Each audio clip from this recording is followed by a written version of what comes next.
Jags Nation, Duval County, Jacksonville, Florida, Jacksonville Jaguar fans everywhere.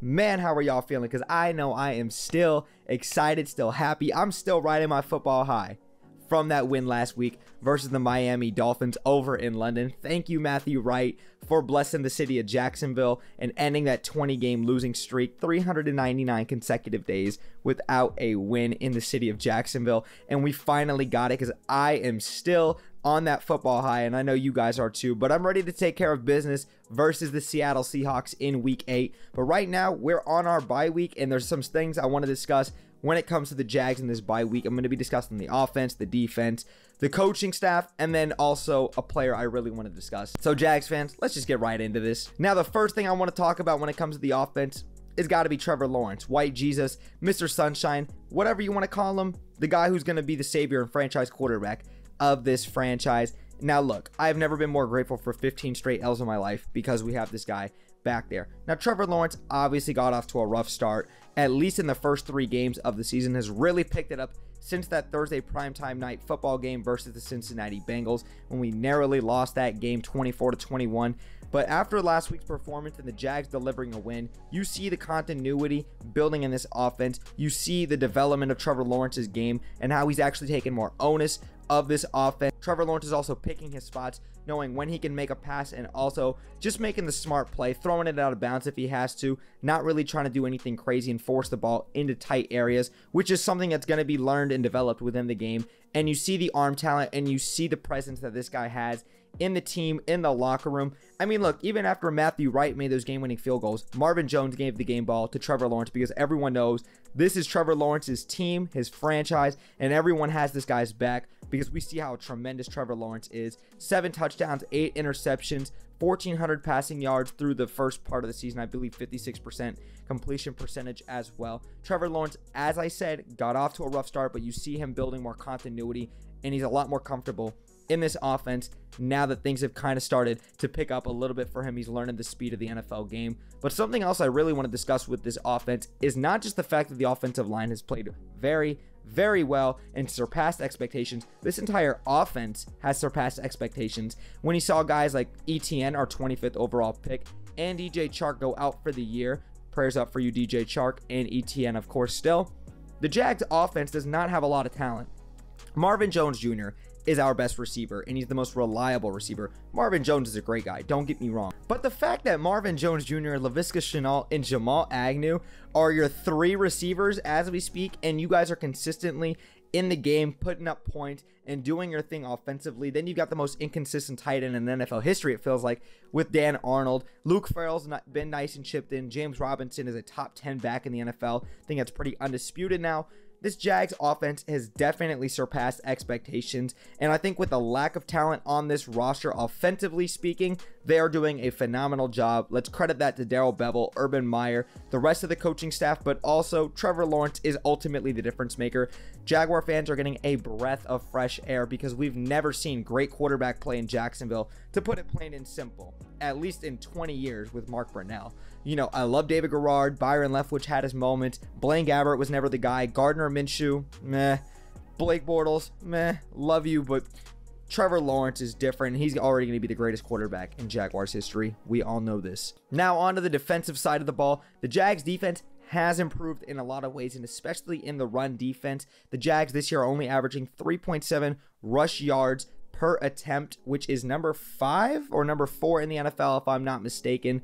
Do not quote me on that. It's somewhere around that number. And then last year, we were 30 in the NFL last year in rushing yards per attempt, over 4.7. That is horrendous. The Jags' run defense has gotten a lot better. Credit that to guys like Roy Robertson-Harris, Shaheed Ward, Malcolm Brown, Josh Allen, and Kayvon Chason. And Chason has played great through this first part of the season. Just does not get talked about enough.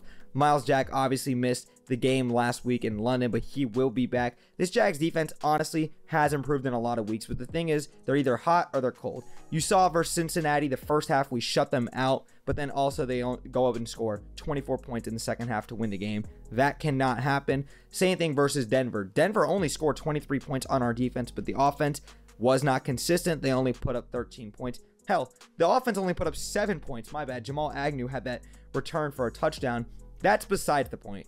The defense either is playing great or they're playing horrible. There's never any consistency when it comes to this defense. Joe Cullen needs to find a way to get pressure on the quarterbacks because the Jags only have 8 sacks on the season defensively. That is not very good. I feel like a lot of times Smoot, Chason, and Josh Allen are getting home to the quarterback, but they're not bringing them all the way down. They're definitely getting pressure, but that's something that'll come over with time. We need to get more talent on the edges and on the interior of the defensive line in order to continue to bulk it up. If we want to go back to the Jacksonville days, even though it might not be exactly the same, we want to have something reminiscent of that. But the Jags defense, I think, has done a lot better, even with the lone 2 takeaways that they have on defense coming from Andrew Wingard and Nevin Lawson. Who would have predicted? But Shaq Griffin, Rayshawn Jenkins, Miles Jack, and Shaq Quarterman have been very, very, very good this defensive season so far, and I'm excited to see where the Jags can continue to build on this defense. Now I want to talk about the coaching staff, and yes, there has been a lot of questionable things this season with the coaching staff. Forget even the Tim Tebow, Chris Doyle situation going on, and then even the situation at the bar with Urban Meyer, which I've kind of already briefly discussed. Not really going to get into that. I just want to talk football. When it comes to the flea flicker, yeah, that was kind of a bad call, even though DJ Chark was wide open down the seam. I believe that was versus Arizona. You know, I believe Darrell Bevel last week when we went for it on 4th and 2 after Nevin Lawson got the interception. Take the points. We're up 13-17. Just take the field goal, take the points, whatever. The Jags ended up winning. I'm not going to question it. There's been a lot of questionable calls, but there's also been a lot of great calls and ones that I think fans are a lot more blinded to than me, who, you know, I kind of go through and I study these things a lot more, and, you know, I critique things in a lot of different ways. And I just want to say, I am not giving up on this coaching staff at all. I understand we're 1-5. You know, part of me, I take some fault in blaming myself for kind of buying into the hype this year. You know, I expected at minimum the Jags to be 2-4 at this point. 3-3 I thought was a lot more realistic, but 2-4. We're sitting at 1-5. There's definitely some games we could have won. There's definitely some things that we could have changed, but, you know, I don't take it for granted.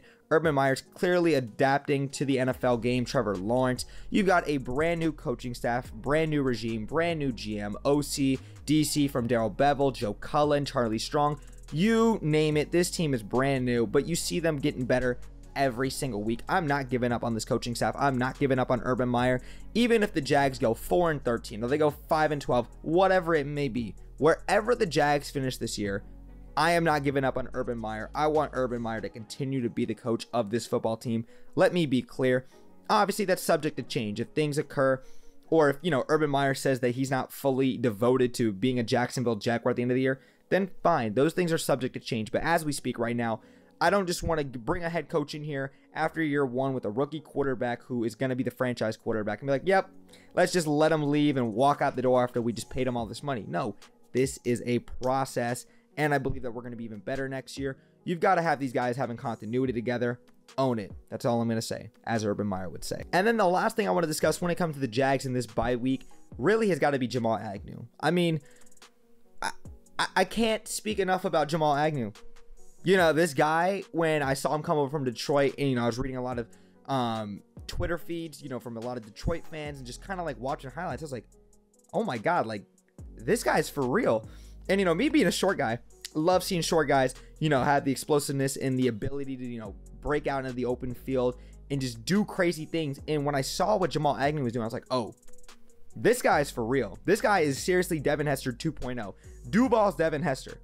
And the fact that he didn't play in the preseason because the Jags basically said, this guy is way too damn important to our team. The money that we invested in him. And Urban Meyer was very, very clear about how important special teams is. And hell, our special teams is good. Outside of the whole kicking situation that's been going on this year, we have a very good special teams. And Jamal Agnew is going to be an all-pro returner this year. Jamal Agnew might be one of the best things that has happened to the city of Jacksonville in a long time outside of Trevor Lawrence. This guy is something special. I can't even put my words on it. Look, I love Jamal Agnew. Me and all my homies, say it with me. We love Jamal Agnew.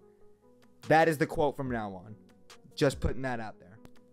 But Jags Nation, that is it for this video. Let me know, what is your guys' takeaway, not only just from this video, but I just want to hear some takeaways that y'all have from the earlier parts of the season and then also towards the lighter end of the year. I just want to hear what you guys' thoughts are going to be. That's my dog right there in the background. Don't really know what she's doing. But that's it for this video, Jags Nation. Thank you guys for the continuous support. If you guys enjoyed the video, make sure you guys like, turn on notifications, and hit the subscribe bell to stay tuned for more Jacksonville Jaguars and NBA content that I do here on YouTube. But that's it for this video. Brett James, aka BJ. I'm out, y'all. Peace.